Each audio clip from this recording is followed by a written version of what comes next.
2장 1절에 4절 말씀으로 성령님 안녕하세요 하는 제목으로 은혜의 말씀 나눕니다. 오늘 성령 강림 주일 설교입니다. 자, 오늘 읽은 이 본문은 사실 오늘 강의하려고 읽었다기보다는 성령 강림 주일날 이렇게 오늘 본문처럼 임하셨어요. 2000년 전에 초대교회에 약속하신 성령이 이렇게 임하였죠. 보면 올려줘 보세요. 오순절날에 이미 이름에 그들이 다 같이 한 곳에 모였더니 호련히 하늘로부터 급하고 강한 바람 같은 소리가 있어 그들이 앉은 온 집에 가득하며 마치 불의 혀처럼 갈라지는 것들이 그들에게 보여 각 사람이 하나씩 임하였더니 그들이 다 성령의 충만함을 받고 성령의 말하게 하심을 따라 다른 언어들로 말하기를 시작하니라. 굉장히 초자연적 역사이죠. 뭔가 우리가 뚜렷하게 사실 이 그림을 이렇게 확 들어오지는 않지만 분명한 것은 어마어마한 하늘의 힘이 이들에게 마가의 다락방에서 120문 성도들이 임하여서 그들이 각기 다른 방언으로 말하는 그런 역사를 보여줍니다. 그런데 여러분, 이것은 갑자기 일어난 일이 아닙니다. 예수님께서 공생의 기간 중에 이미 제자들에게 말씀하셨어요. 요한복음 16장 7절에 보면 그러나 실상을 말하노니 내가 떠나가는 것이 너에게 유익이라. 내가 떠나가지 아니하면 보혜사가 너에게로 오시지 아니할 것이요 가면 내가 그를 너에게로 보내리니 그랬어요. 예수님께서 이미 복음서에서 제자들 약속하기를 내가 승천하고 나면 죽으시고 부활하시고 승천하고 나면 보혜사 성령을 너에게 보내겠다 하고 약속하신 대로 그 약속이 성취된 것이에요. 이 날이 오순절이죠. 우리가 부활절을 지키고 50일째 되는 날 오순절을 지키는 바로 오늘입니다. 그것이 우리가 사흘 셋째 주가 부활절이었거든요. 여러분, 오늘이 50일째 되는 날이에요. 그래서 이 오순절날에 성령에 강림하면서 하나님의 놀라운 이 초대교회 또 하나님 구약의 성취가 이루어집니다. 자, 그래서 오늘 이 본문을 보면서 여러분, 성령 강림의 가장 중요한 의미는 뭐냐? 예수님의 구속사역을 성취했다는 걸 보여주는 거예요. 여러분, 예수님은 뭘 하셨죠? 우리를 이 땅에 육체를 입고 오셔서 십자가에 죽으시고 부활하셨습니다. 우리를 구원하시기 위해서. 그 구원의 성취의 의미로 성취를 하셨다는 의미로 우리에게 성령을 보내주신 날입니다. 사실은 좀 이렇게 표현해 볼까요? 예수님 십자가에 죽으시고 부활하신 우리를 구원을 이룰 수 있는 날인데 그것을 우리에게 적용시킨 날이 성령이 오신 날이에요. 그 구원의 사건이 우리 각자에게 신약 교회에게 성도들에게 성취된 날이 바로 성령님이 오신 날이죠. 여러분, 우리가 잘 아는 대로 교리를 다시 한번 돌아볼까요? 성령이 아니고는 예수님을 주라고 시인하고 고백할 수 없습니다. 고린도전서 12장 3절 성령으로 아니하고는 누구든지 예수를 주시라 할 수 없느니라 그랬어요. 예수를 믿는다면 이미 성령님이 오신 것을 의미합니다. 우리가 어떻게 예수를 믿는다고 고백할 수 있을까요? 한 번도 만나보지 못한 예수님을 성령님이 우리 안에 오셔서 믿게 하신 것이지요. 그러니까 여러분, 우리가 늘 구원을 얘기할 때 성부 하나님께서 우리의 구원을 계획하셨어요. 만세전에, 창세전에. 그러면 2000년 전에 예수님이 그 구속의 계획을 이루시려고 십자가에 죽으시고 부활하셨습니다. 여러분, 그렇다고 구원이 이루어진 거예요? 아니죠. 성령님이 우리 각자에게 오셔서 우리에게 내주하심으로 그것을 성취하시는 사건이에요. 우리의 구원은 말이에요. 내 안에 성령님이 오셔서 믿게 하시고 인쳐시고 하는 사건, 이게 구원의 사건인데 결국 성령님이, 즉 성령 하나님이 하시는 일이 우리에게 구원을 적용시켜 주신 분이지요. 그러니까 여러분, 성령이 무슨 힘이나 마력이나 어떤 신비한 체험이 아닙니다. 삼위 하나님이시, 성부 하나님, 성자 예수님, 성령 하나님, 만세전부터 계셨고요. 여러분, 구약에도 성령은 계셨습니다. 여러분, 그런데 이 약속의 성취로 신약시대에 오셔서 우리 교회를 초소로 삼으시고 성도들의 몸을 초소로 삼으시고 거하신 것이죠. 그런 의미에서 신약교회 생일은 성령 강림절이에요. 우리가 우리 교회 생일은 10월달에 지키지만 신약교회의 생일은 성령 강림으로 시작된 것입니다. 우리가 신약교회를 성령시대라고 하는 이유도 그 때문이에요. 구약의 성령이 안 계셔서가 아니라 이 예수님의 구속의 사역을 성취하는 의미로 교회에 부어주신, 임하신, 오신 성령님을 생각하면서 우리가 성령시대다라고 말한 이유도 그 때문이죠. 근데 이 성령님은 철저하게 예수님의 영으로 오셨습니다. 그리스도의 영으로. 우리가 성령님을 다른 말로 그리스도의 영이라 그러죠. 예수님이 십자가에 죽으시고 부활하신 것을 확증하시려고 우리 각자에게 성령으로 오셔서 인치셨다라고 말씀하고 있는 것이죠. 자, 이것을 좀 새롭게 여러분 해석한다면 예수님께서 이 땅에 오셔서 뭘 선포하셨죠? 하나님의 나라를 선포하셨습니다. 하나님의 나라가 시작되었죠. 근데 여러분, 그 하나님 나라를 위해서 예수님은 십자가에 죽으시고 부활하시고 승천하셨어요. 그리고 다시 이제 그 예수님이 하신 일을 계속 진행할 수 있도록 오신 분이 성령님이에요. 그런 의미에서 여러분, 우리가 성령님을 보혜사라 그러는데 예수님이 첫 번째 보혜사라고 말할 수 있고요, 우리에게 이 성령 강림절에 오순절 임하신 성령님을 둘째 보혜사라고 이렇게 이야기할 수 있습니다. 약간 새롭게 들으시는 분이 있는데 잘 이해할 필요가 있어요. 요한복음 14장 16절 한번 읽어봅니다. 시작. 내가 아버지께 구하겠으니 그가 또 다른 보혜사를 너에게 주사 영원토록 너희와 함께 있게 하리니. 아멘. 예수님이 왜 다른 보혜사라고 했을까요? 성령님을 보내실 때 역사하신데 그 의미가 다른 보혜사, 자신이 첫 번째 보혜사이기 때문에. 그래서 다른 보혜사, 오해하면 안 됩니다. 무슨 또 다른 보혜사가 있는 줄 알았는데 성령님이 보혜사인데 예수님이 자신이 이 땅에 육체로 계실 때 보혜사 역할을 하셨거든요. 하나님 나라를 확장하고 선포하시고 가르치시고. 근데 예수님은 육체로 더 이상 계시지 않고 승천하셨어요. 그리고 이제 각자의 믿는 성도와 교회에게 임하셔서 여전히 예수님의 하신 일을 계속 할 수 있도록 성령님을 우리에게 보내주신 것이에요. 그게 교회와 성도들이죠, 여러분. 그러니까 여러분, 우리가 복음서는 예수님이 그 일을 하셨습니다. 이제 사도행전에 보면 성령님이 사도들을 통해서 이 일을 진행하죠. 예수님이 하셨던 일을 여러분. 그러니까 예수님이 육체로 계실 때는 어떻게 보면 시공간의 제한을 받으셨어요. 근데 이제 성령으로 오셔서 시공간을 제한받지 않고 어디에서나 예수님이 하신 일을 하게 하신다 이 말이에요. 이게 우리가 사도행전의 기록이고 지금 예수님 오실 때에 사도행전 29장 30장 계속 써가고 있는 거예요. 주님 오시는 그날까지 여러분. 이 성경의 구조를 이해하고 성령님을 이해해야 됩니다. 그래서 예수님 이런 말씀하셨어요.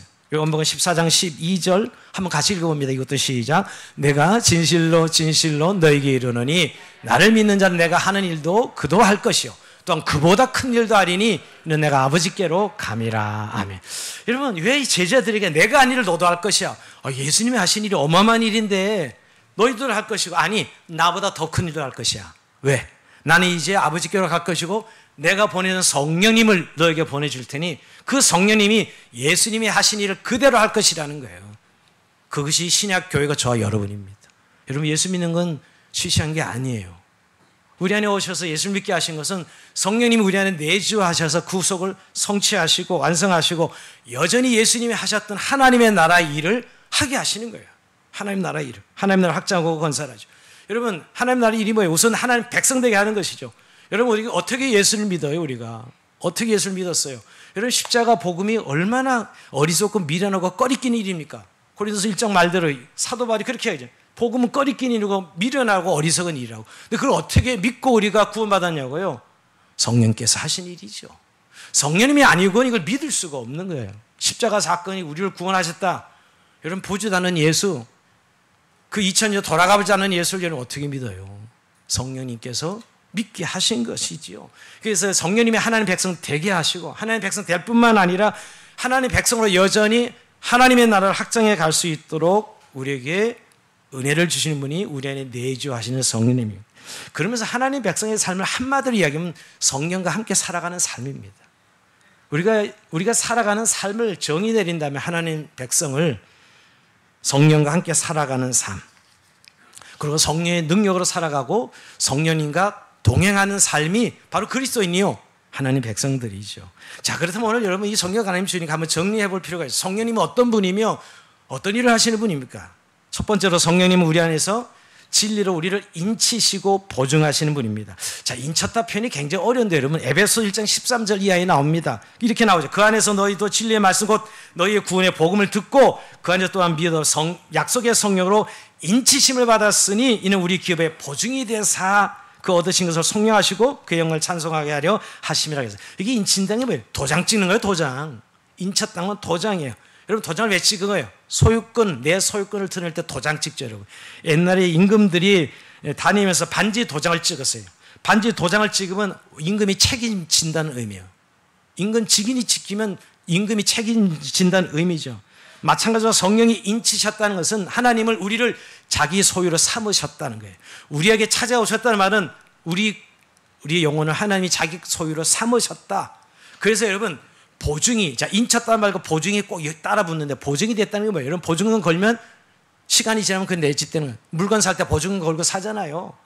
성령 우리 안에 오셔서 보증이 되셨다는 게 우리가 하나님의 것이 되고 하나님의 기업이 되고 하나님의 상속자가 되었다는 의미거든요. 그러니까 이미 성령 우리 안에 보증으로 오셨으니 우리는 하나님의 것이, 하나님의 기업이 되고 하나님의 상속자가 되었어요. 이게 성령이 하신 일이에요. 이걸 우리가 예수님의 자녀, 하나님의 자녀가 되고 예수 믿어서 하는 백성이 되는 것이에요. 이게 성령 하신 가장 중요한 일입니다. 자, 두 번째 성령이 어떤 일을 하십니까? 우리를 진리 가운데로 인도하십니다. 요한복음 16장 13절 말씀입니다. 그러나 진리의 성령 오시면 그가 너희를 진리 가운데로 인도하시리니. 여러분, 한마디로 성령님이 우리 안에서 우리를 하나님께로 인도해 주시는 분이시다. 한마디 요소문으로 고친다면 우리의 내비게이션이 됩니다. 내비게이션이 되셔서 우리의 그럼 인도하신 것입니다. 여러분, 인생이 제일 허망하고 허무한 것은 내가 어디로 왔으면 어디로 가는지를 모르는 겁니다. 인생이 아무리 잘 살고 아무리 편하고 아무리 똑똑하고 아무리 세상에 흔히 잘났다 하더라도 내가 어디로 왔으면 어디로 가는지를 모르는데 말이에요. 그 삶이 무슨 의미가 있겠습니까, 여러분? 방향을 모르는데. 근데 우리도 그런 자들이 있어요. 근데 예수 믿고 나서 우리에게 성령님이 오셔서 우리의 가는 길을, 우리의 목표를 가르쳐 주시고 우리의 걸음을 친히 인도하셔서 아버지께로 안착할 수 있도록, 도착할 수 있도록 하시는 분이 성령님이시라는 것이죠. 그 안내자가 바로 성령님입니다. 여러분, 여행길에서 가장 좋은 여행을 하는 좋은 가이드를 만나는 것입니다. 좋은 가이드 없는 좋은 여행은 있을 수가 없습니다. 우리 인생에 정말 좋은 가이드는 바로 성령님이십니다. 성령님이 우리 인생길을 인도해 주셔서 아버지 나라로 안착할 수 있게 하신 분이 성령님이시라는 것입니다. 자, 성령님은 또한 어떤 일을 하십니까? 세 번째, 성령님은 우리의 교제와 연합을 통해서 하나 되게 하시는 분입니다. 자, 여러분, 고린도서 13장 13절 축도의 내용인데 한번 이건 읽어봅시다. 이게 축도인데요. 사실 시작. 주 예수 그리스도의 은혜와 하나님의 사랑과 성령의 교통하심이 너희 무리 함께 있을지어다. 자, 성부, 성자, 성령, 이게 삼위 하나님을 선포할 때 이게 삼위 축도가 되는데 여러분, 이걸 다 좀 이렇게 유연하게 변형했을 뿐이에요. 근데 성령이 교통하신 겁니다. 이 교통이 차 교통이 아닙니다. 이 교통은 여러분, 이 말은 하나님의 친교와 모든 성도와 함께 교제를 의미하는 성령님의 활동을 의미해요. 자, 성령님이 우리 안에 내주하셔서 적극적으로 활동하시는데요. 이 교통이란 말을 정의 내리자면 서로 서신이나 의견이나 정보 따위를 주고받고 또는 사람과 사람 또는 나라와 나라끼리 관계를 맺어 오고 가는 일이라는 뜻이 교통이라는 의미입니다. 근데 우리는 교통이라는 말을 별로 안 써서 교제라는 말 많이 쓰고 사귐이라는 말을 많이 쓰지요. 근데 성경을 보면 코이노이아, 사귐이란 코이노이아 이것이요. 결국 교회를 하나 되게 하고 연합하게 하고 성도들을 교제케 하는 분이 성령님이라는 것이죠. 그래서 여러분, 우리가 이 교회가 한 성령에서 우리가 세례를 받았다 이렇게 표현한 건 한 성령으로 우리가 한전히 연합되고 하나 되어졌다는 걸 이야기합니다. 여러분, 우리가 예수를 믿으면 모두가 하나라고 말하는데 참 이해가 안 되죠. 언어도 다르고 종족, 인종도 다르고 다 그런데도 예수 안에서 하나라 그럽니다. 여러분, 우리가 지난주 고린도전서 12장, 13장, 14장 열심히 묵상했는데 다 그 이야기였어요. 한 성령 우리가 하나 되게 하시고 연합되게 하셨다는 것이죠. 고린도서 12장 13절에 보면 우리가 유대인이나 헬라인이나 종이나 자유이나 다 한 성령으로 세례를 받아 한 몸이 되었고 또 한 성령으로 마시게 하셨느니라. 우리를 교회가 결국 하나 되게 하는 모든 활동을 성령님이 하시는 거예요. 그래서 여러분, 아프리카 처음 만난 아프리카 사람들 예배 참여해도 전혀 이상하지 않습니다. 그저 언어가 다를 뿐이지 내용을 들어보면 우리랑 똑같아. 놀라지 않으시는데 굉장히 놀라요. 어쩔 때는요. 야, 이 사람들과 내가 뭐 언제 봤다고. 성령께서 우리랑 이미 하나 되게 하셨기 때문이죠. 그래서 에베소서 4장 3절에 보면 평안에 매는 줄 성령 하나 되게 하신 걸 힘써 지키라. 이 하나 되게 하시는 분이 성령님이에요. 그래서 교회 교제와 연합을 이루게 하시는 분이죠. 그래서 우리가 교회가 늘 하나라고 하는 이야기도 바로 성령께서 우리를 교통케 하시고 교제케 하시는 이게 성령님의 일이에요. 그러니까 성령 충만한 교회는 늘 연합이 잘 돼요. 그래서 성령 충만하지 않은 교회는 연합이 잘 안 돼요. 늘 분절되고 싸우는 교회가 되는 것이죠. 자, 성령님은 어떤 일을 하십니까? 네 번째로 성령님은 하나님 나라의 꿈을 꾸게 하십니다. 비전을 주시는 분이에요. 자, 사도행전 2장 17절 하나님 말씀하시기를 말세 내가 내 영을 모든 육체에 부어주리니 너희의 자녀들은 예언할 것이요 너희 젊은이들 환상을 보고 너희의 늙은이들은 꿈을 꾸리라. 야, 오늘 이 젊은이들이 환상을 보고 꿈을 꾼다는 겁니다. 여러분, 한마디로 성령님은 꿈꾸게 하는 영이에요. 꿈을 주시는 분이에요. 여러분, 진짜 예수 믿으면 꿈이 생깁니다. 꿈이 없이 살아가다 예수 제대로 믿으면 비전이 생겨요. 근데 그 비전은 조심할 건 야심과 야망간 틀입니다. 인간적인 자기 계획에 나오는 야심이지만 하나님으로부터 시작한 꿈은 하나님 나라의 꿈이죠. 이 비전입니다. 성령이 우리 안에서 행하시는 일입니다. 여러분 빌립보서 2장 13절에 보면 너희 안에서 행하신 이는 하나님이시니, 우리 안에 행하시는 하나님이시, 그분이 성령님이죠. 우리 안에 행하시는 하나님이시 자기의 기쁘신 뜻을 위하여 너에게 소원을 두고 행하게 하시나니 그랬어요. 우리 안에 꿈을 주셔 우리의 마음을 움직이세요. 그래서 여러분 잘 지금도 필드에 가보면 여러 가지 선교적 목적으로 살아가는 많은 그리스도인들을 봅니다. 누가 시켰나 저거? 여러분 그 어려운 데 가서 왜 그런 일들을 해요? 하나님이 그에게 꿈을 주시는 것이죠. 오늘 우리의 삶의 현장에서 여러분 손해보면서 왜 선교적 삶을 살아갑니까? 하나님이 우리에게 준 꿈 때문입니다. 꿈꾸게 하는 분이 성령님이시죠. 비전을 주시는 분입니다. 그래서 성령님은 꿈 없는 자에게 꿈을 주시고 교회가 하나님 나라의 꿈을 가지고 늘 살아가게 하죠.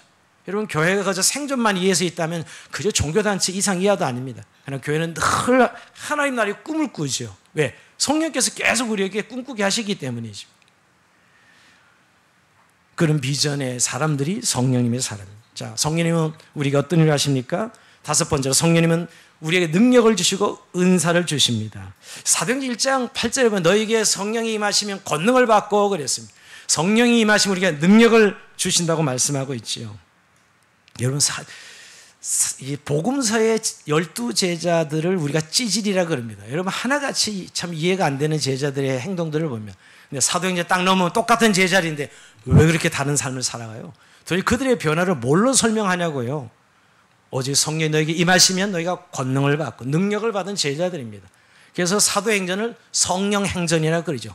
실제 사도들이 이뤄냈지만 성령님이 그들에게 임하셔서 하신 일이라 이거예요. 성령행전이라 그런 것이 능력을 주십니다. 근데 여러분 데살로니가서 1장 5절에도 보면 우리가 복음이 말로만 너희 이룬 것이 아니라 오직 능력과 성령과 큰 확신으로 된 것이니 성령의 능력으로 확신으로 된 것이다. 여러분 우리의 말이 말로만 전해진다면 얼마나 이게 힘이 없어요. 여러분 말 못한 사람은 어디 있겠어요. 그런데 여러분 진짜로 예수 믿고 변하더라고요. 그 술고래가 완전히 삶이 예수 믿고 싹 변하는 삶, 그 중독자가 예수 믿고 변하고 말이에요. 이게 사실은 성령의 능력을 주시는 것이지요. 저는 사도행전 읽을 때마다 여러분 당연한 것이 아니라 그들이 사복음서에 있던 그 모습과 이 사도행전의 모습이 너무나 다른 것은 그들에게 성령이 임하사 변화된 삶입니다. 그리고 능력만 주실 뿐만 아니라 우리가 교회를 섬길 수 있도록 하나님 나라를 섬길 수 있도록 은사도 주시는 분입니다. 고린도전서 12장 4절에 보면 은사는 여러 가지나 성령과 같고 고린도전서 12장 7절에 보면 각 사람의 성령을 나타내시면 유익하게 하려 하십니다. 우리 지난주 계속 살펴본 말씀인데 성령의 은사를 주시는 분이다. 우리가 여러분 지금 흔히 재능이라 말하는 것, 교회에서 섬기는 것, 영혼들을 섬기고 오늘도 예배를 섬기고 여러 가지 모양으로 섬기고 계시잖아요. 다 이게 성령의 은사예요. 하나님의 선물이십니다. 그래서 교회를 교회되게 하고 지체들을 세워갈 수 있도록 하시는 분이 성령님이죠. 은사를 주시는 분도 성령님이에요. 그리고 마지막으로 성령님 어떤 일을 하십니까? 열매 맺게 하시는 분. 인격적 열매, 성품적 열매를 맺게 하십니다. 결국 우리가 궁극적으로 여러분 예수 믿고 예수님을 닮아가는 게 구원의 완성입니다. 그리스도의 장사한 분량이 이른단 말은 우리도 예수님처럼 되는 것이죠. 예수님이 하나님의 궁극적으로 구원의 완성은 우리가 예수가 되는 겁니다. 사실은 작은 예수가 되는 것이죠.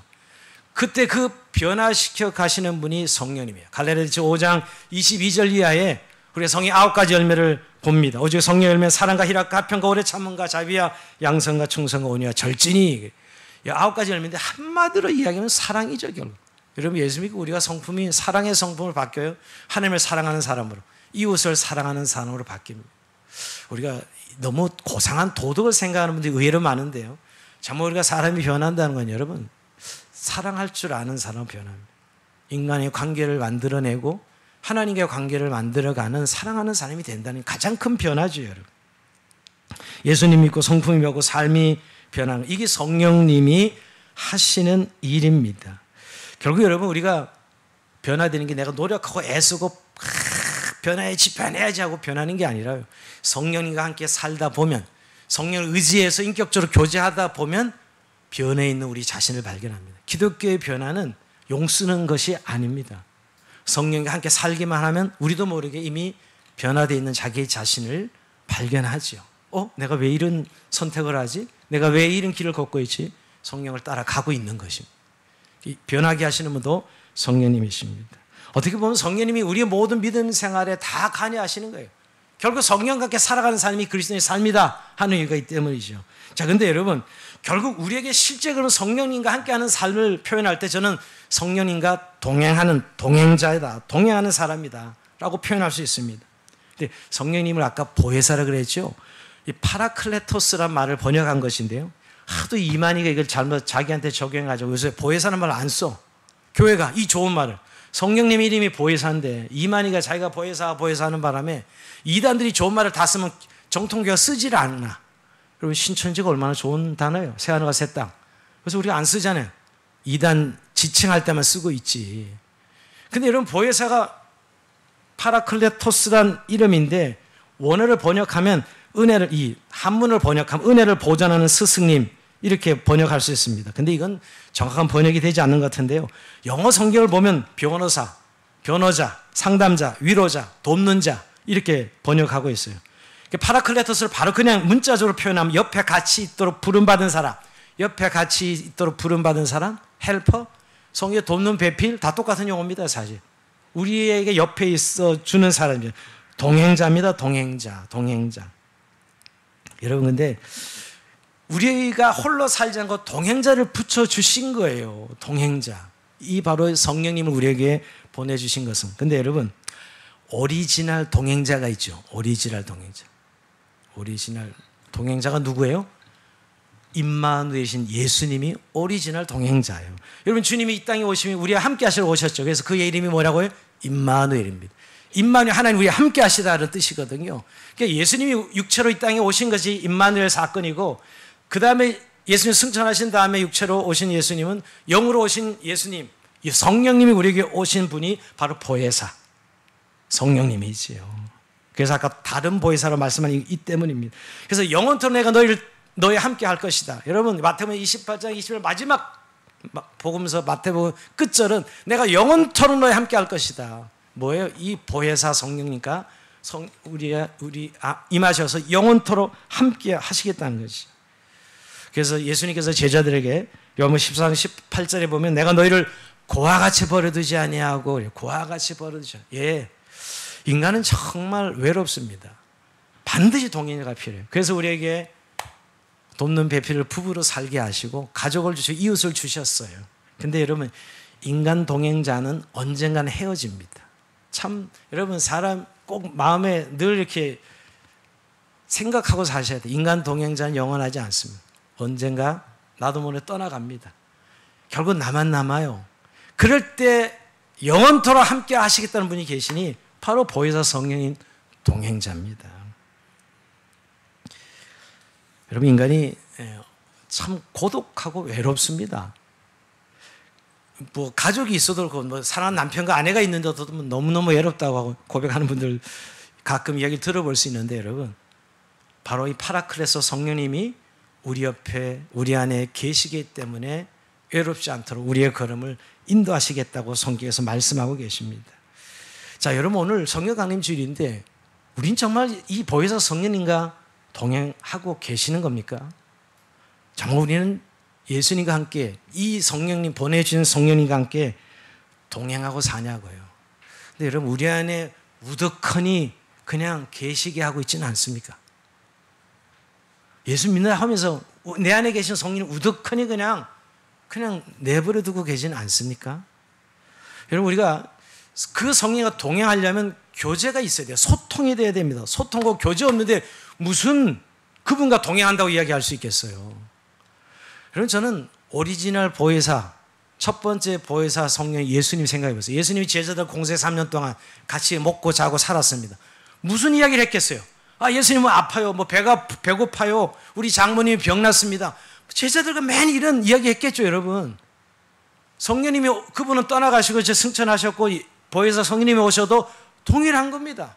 그분과 그런 대화를, 상대력을 해주기 위해서 우리 안에 계신 분이 성령님이죠. 자, 그러면서 여러분, 대화가 없는 분은 너무너무 외롭습니다. 우리가 가족은 같이 공간 안에 산다고 해도 여러분, 대화가 없는데, 소통이 없는데, 교제가 없는데 같이 사는 의미를 느낄 수 있습니까? 우리 안에 분명히 성령 와 계십니다. 근데 와 계신 성령님을 정말 우리가 피부로 정말 느낄 수 있는 건 교제하는 성령님을 통해서 우리가 확인할 수 있다는 것이죠. 자, 그러면서 우리가 성령님과 어떻게 교제해야 되는가? 우리가 마지막으로 짧게 한번 네 가지를 다시 한번 생각하면서 나는 정말 성령님과 동행한다고 말을 하면서 이런 교제의 내용들이 있는가를 점검해 보기를 원합니다. 자, 우선 성령님의 얼굴을 봐야 됩니다. 뭐냐면 여러분 쉽게 하면 오늘 설교 제목이 뭐죠? 성령님 안녕하세요. 예. 여러분 눈 뜨면 성령님과 인사하십니까? 안녕하세요 성령님 하십니까? 물론 이렇게는 안 해도 눈 뜨자마자 주님 오늘 새날을 열어주시고 호흡을 의식을 느껴 돌아오는 순간 성령님, 하나님, 주님 오늘도 함께 하심을 감사합니다. 이렇게 시작하시죠 여러분? 아니세요? 어젯밤에 악몽 꿨던 거 꿈꾸고 생각하고 어젯밤에 닭발 먹지 않은 거 생각하고 계속 그거 먹고 자야 되는데 괜히 먹었어 이런 생각하면서 일어나시진 않습니까? 아직도 훈련이 안 돼 있는 분들이 좀 있는 것 같긴 해요. 눈 뜨자마자 저는 첫 번째가 하나님 감사합니다. 오늘도 또 살아났네요. 살아났어요. 오늘 밤에 그냥 잠들어서 끝이 아니고 살아났어요. 정말 이 안녕하세요 하는 거 인사가 너무너무 중요합니다. 여러분 이거 굉장히 형식적인 것 같지만 누구를 아는 사람을 만나는데 인사를 안 한다. 적이에요 적. 여러분 아프리카 가면 우리는 아는 사람만 인사하죠. 무조건 인사해야 합니다. 아프리카에서는. 인사를 안 한다면 적으로 돌려놓는 거예요. 그 사람을. 인사를 안 한다는 건 여러분. 근데 요즘 우리 한국 사람들 아는 사람도 인사 안 하고 그냥 지나가더라고요. 인격에 대한 모독입니다. 여러분 사람에 대한 모독. 이게 얼마나 중요하죠. 여러분 작은 일이 아니에요. 여러분 가족도 눈을 뜨고 만나면 야 잘 잤냐? 라고 인사하는 건 그 사람과 나의 관계에서 너무너무 중요한 거예요. 여러분 우리 안에 와 계시는 성령님인데 이러고 여러분들이 인사를 안 하시는 거거든요. 우리 안에 와 계신데 그냥 와 계신 거예요. 그러면 여러분 교제하는 건 아니에요. 왜? 성령은 인격적이시게 인간을 인격적으로 만드셨고 그분도 인격적. 인간이 인사를 해야 되는 이유가 인격적이에요. 기계가 아니에요. 우리는요. 그래 그를 알아가고 소통하고 그에 있는 사랑이 나 있는 사랑이 오갈 수 있는 것이죠. 반드시 인사해야 됩니다. 안녕하세요. 이게 폼은가 다르고 형태는 다를지라도 반드시 인사해야 됩니다. 여러분 성령님도 나 같은 인격적인 지정력에 계시고 사실은 영이시지만 우리같이 얼굴이 있는 거예요. 얼굴을 왜 구해야 된다 그러죠? 얼굴이 인격체의 총체입니다. 인격체. 여러분 얼굴이 22,000 세포가 있어서 우리의 마음의 모든 표현을 이 얼굴은 다 하고 있어요. 여러분 얼굴이 너무너무 중요해요. 그 사람 보면 얼굴부터 봐야죠. 그 사람 인격성을 볼 수 있는 것이에요. 요즘은 얼굴부터 안 보고 몸매부터 보는 사람들이 많아졌어요. 이 세상이 이상해져 가고 있는 거예요. 얼굴을 보는 겁니다. 인격성이. 얼굴을 구하는 것이에요. 여러분 저는 구약에 이 묵상하면서 다윗 같은 사람은 정말 다윗은 옛날 구약 사람이잖아요. 근데 시편 묵상할 때마다 야 다윗은 하나님과 이런 깊은 교제와 소통을 했구나. 예배자의 다윗은 정말 존경할 만해. 왜? 신약 시대 사람 이상입니다. 거의 시편을 읽어보면 그가 일어나자마자 하나님의 얼굴을 구합니다. 자, 시편 27편 8절 이하에 보면 너희는 내 얼굴을 찾으라 하실 때 내 마음이 주께 말하되 여호와여 내가 주의 얼굴을 찾으리이다 하였나이다. 주의 얼굴을 내게 숨기지 마소서. 여러분 하나님 얼굴이 어디 있어요? 근데 인격적으로 인정하고 인격성으로 소통하려면 그의 얼굴을 보고 인사하는 거죠. 여러분 아는 체 하는 거죠. 인사하고 그의 얼굴을 구한다는 의미가 그와 함께 소통하고 교제한다는 의미지요. 여러분 그래서 아침에 눈 뜨면 성령 안녕하세요. 내가 성령님을 사랑합니다. 성령님을 의지합니다. 너무너무 절절한 기도입니다. 이건 사실 무슨 전 습관도 습관이지만 내 존재의 시작은 하나님이고 내 존재의 오늘 모든 의미는 하나님이고 하나님은 오늘도 여기 있어요.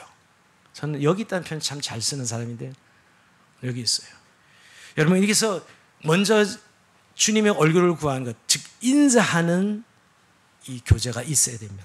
더 나아가서 여러분 이제 대화를 해야죠. 소통을 해야 됩니다. 여러분 가족이 되는 건 서로 그냥 서스럼없이 대화를 나누는 거 아니겠어요? 여러분 시편 62편 8절에 다윗도 하나님께 이렇게 이야기합니다. 백성들아 시시로 저를 의지하고 그 앞에 마음을 토하라. 하나님은 우리의 피난처시로다. 마음을 토하라 그랬습니다. 우리가 근데 하나님께 교제한다 할 때 언제 교제하죠? 하나님 뭐 주세요, 뭐 해주세요, 뭐 응답해 주세요. 뭐 하나님께 맨 달라 할 때 119 구급대인 것처럼 하나님을 대하는, 그런 대화 안 해. 급할 때만 하나님 찾고, 뭐 원할 때만 찾고, 하나님 친구라면서요, 동행자라면서요. 그렇다면 내 마음이 우울한 거, 가슴 아픈 거, 힘든 일들, 예, 저는 참 이런 기도만, 참 하나님 내 마음이 갑자기 우울해집니다. 내 마음이 갑자기 슬퍼집니다. 어떤 환경과 상황을 접할 때. 그래서 그때 이제 내 마음이 잘 슬퍼지네. 우울합니다, 하나님. 요번 주에도 좀 그런 일이 있었어요. 괜히 그런 생각에 빠져서.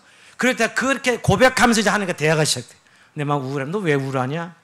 이렇게 바로 제가 우울합니다. 바로 성령께서 제 안에서 너 왜 우울하니? 그럼 이런 일이네요. 자, 이게 하나님이 다 아시는 일이지만 그렇게 대화가 시작되면서 내 마음에 다시 평강으로 찾아오는 것을 보게 됩니다. 여러분, 주님은 미키마우스처럼 크게 길을 열고 우리 옆에서 우리 얘기를 듣기를 원하세요. 듣기를 원하십니다. 그러니까 여러분, 오늘 성령님께